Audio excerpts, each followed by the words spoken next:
Assalamualaikum warahmatullahi wabarakatuh.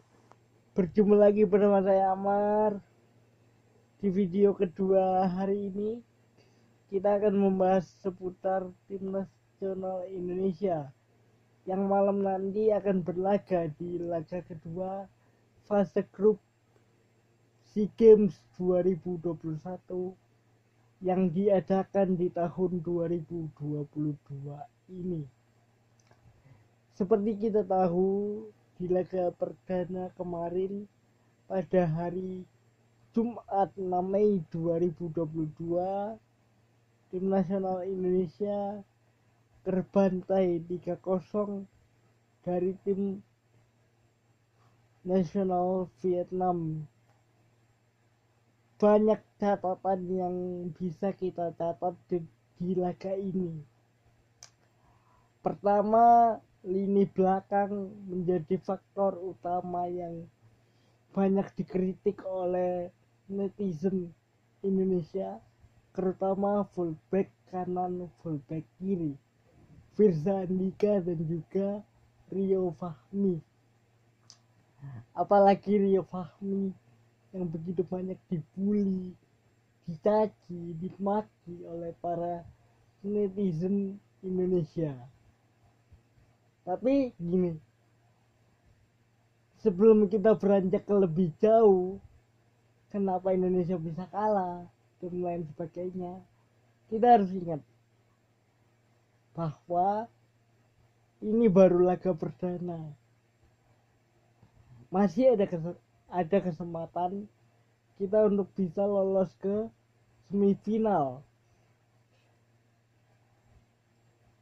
Tapi dengan catatan kita menang di 3 laga tersisa, termasuk di laga malam hari ini yang akan disiarkan oleh salah satu stasiun TV swasta, yaitu RCTI.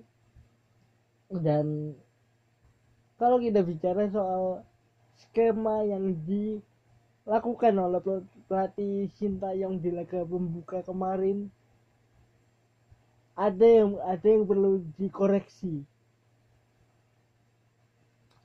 Menarik keluar Rahmat Irianto terlalu cepat, karena Rahmat Irianto itu adalah fighter, petarung di lini tengah Indonesia. Ketika Rahmat Irianto keluar dan masuk Sarian Abimanyu yang tujuannya sebenarnya adalah untuk meningkatkan kreativitas di lini tengah tim nasional Indonesia, justru tidak adanya keseimbangan membuat para pemain Vietnam leluasa untuk memporak-porandakan lini pertahanan timnas Indonesia. Contoh di gol yang kedua, kombinasi pergerakan 1-2 para pemain Vietnam sulit untuk dibaca para pemain tim nasional Indonesia yang bisa ditembus lini belakang oleh Nguyen Thanh Linh dan kawan-kawan. Kalau kita bicara soal para pemain Vietnam, luar biasa, permainannya luar biasa. Hari Jumat kemarin mereka benar-benar tampil begitu luar biasa. Pergerakan mereka sulit diantisipasi oleh para pemain tim nasional Indonesia. Dan gini, lini belakang bisa dibilang menjadi salah satu faktor utama kenapa tim nasional Indonesia mengalami kekalahan di laga perdana, karena ada beberapa faktor. Salah koordinasi, kemudian zona marking tidak ada, terlalu fokus kepada bola, tidak melihat pergerakan para pemain tim nasional Vietnam, dan para pemain Vietnam pintar untuk mencari celah, mencari ruang kosong, dan itu bisa dimanfaatkan mereka untuk untuk memporak-porandakan lini belakang timnas merah putih, dan itu yang harus bisa dievaluasi Coach Sintayong untuk laga malam nanti. Kalau kita tahu Timor Leste di atas kertas jauh levelnya dari kita, tapi ingat di laga FIFA Matchday Bali Januari lalu, Muhammad Gali kalau nggak salah nama main Timor Leste ketika itu berhasil memporak-porandakan tim nasional Indonesia. Aku ingat itu pertandingannya adalah Minggu 30 Januari 2022. Ketika itu tim nasional Indonesia memang menang 2-1 kalau saya tidak salah. Mohon dikoreksi di bawah. Tapi permainan Indonesia kurang bagus ketika itu karena koordinasi lini belakang, kemudian lini tengah kurang bisa memanfaatkan. Memang Ricky Kambuaya mencetak gol, Marcelino bermain bagus, tapi di lini belakang itu masih menjadi PR bagi pelatih Sintayong untuk bisa dikoreksi sebelum bertemu Timor Leste lagi nanti malam. Memang Coach Sintayong ketika di preskon kemarin mengatakan bahwa kami sudah melihat permainan Timor Leste di SEA Games 2021 ini di 2 laga sebelumnya. Tapi Coach Shin jangan menganggap enteng Timor Leste, karena ingat di Januari lalu kita hampir kalah oleh salah satu pemain terbaik Timor Leste yang mungkin juga akan dibawa di laga malam nanti, yaitu Muhammad Gali kalau saya nggak salah. Nggak tahu Muhammad Gali akan dibawa atau tidak, tapi kalau sampai dibawa nomor 10 dan 11 nomor 10 dan 11 Timor Leste itu sangat berbahaya, karena kalau tidak di marking itu sangat berbahaya.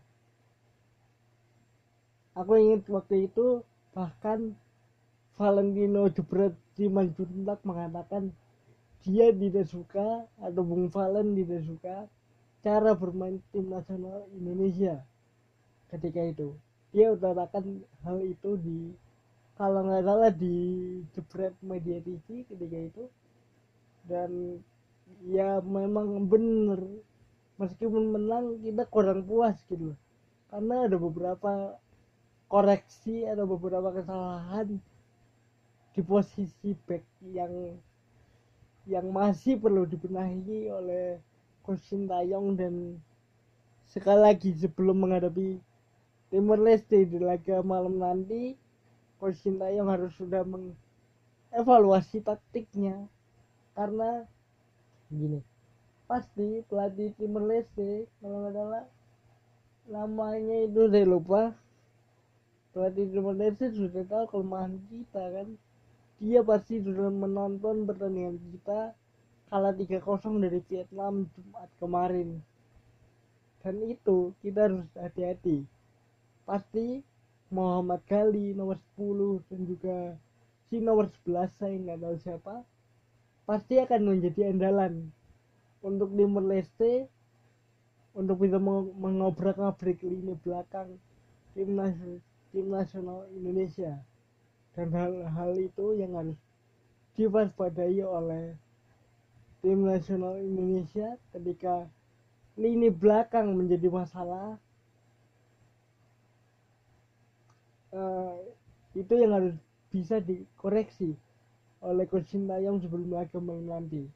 Kita akan lihat bisa nggak tim nasional Indonesia mengklirkan permasalahan di lini belakang. Dan kalau aku lihat-lihat ya, timnas Indonesia seperti MU. Apa maksudnya seperti MU? Lebih membuat kiper repot, dan lini belakang seperti ngelawak. Tapi aku harap timnas Indonesia bukan MU versi Indonesia. kita bisa mengatasinya, dan mudah-mudahan meraih kemenangan di 3 laga tersisa termasuk malam hari ini menghadapi Timor Leste. Sampai jumpa lagi di video lainnya. Assalamualaikum warahmatullahi wabarakatuh. Maju terus sepak bola Indonesia.